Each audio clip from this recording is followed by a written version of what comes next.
Life is full of pressure, and it's our job as trainers to teach our puppies how to deal with it.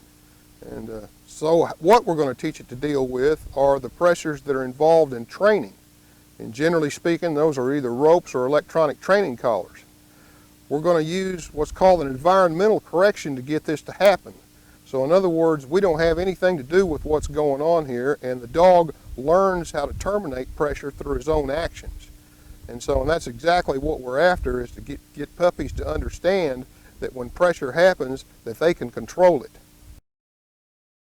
You'll need a piece of welded chain approximately 12 inches long with an S-hook attached at both ends and brass swivel snaps attached to both S-hooks.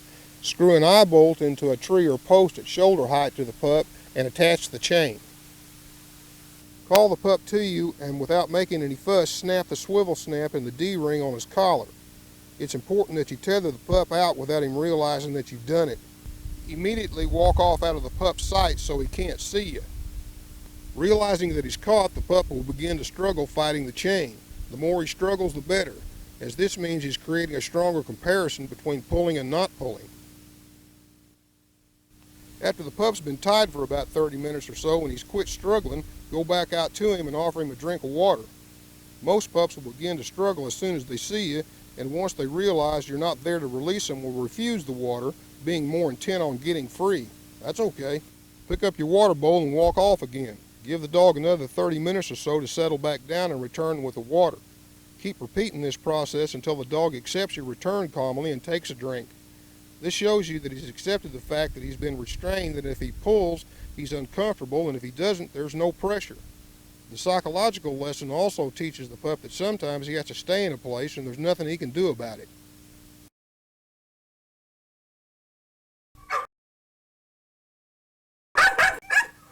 First example we're going to give these puppies about electricity is how to turn off a bark collar. And so we're going to go through a couple of little steps here to teach the puppy how to do that. First thing about pressure in general is you don't ever want to use any more than it takes to evoke a response. Not too much, not too little.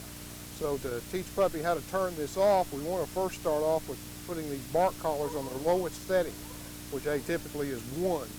And let the puppy bark for a little bit, so say 20, 30 minutes, and then go up there and turn the pressure up again to say level 2, and keep going up on pressure about once every 20 or 30 minutes until finally the dog decides it wants to quieten down. Once it learns how to do that, you've successfully taught it how to terminate pressure by being quiet. This is our second environmental correction, where we're going to teach the puppy how to turn off electrical stimulation. We're going to come out here in this cow pasture here with all these cow patties around, and we're going to pop that little dog with that collar for touching those cow patties. And it'll soon learn to avoid that. And so in essence what you're doing is teaching the dog how to terminate pressure by leaving something alone. Again, an environmental correction.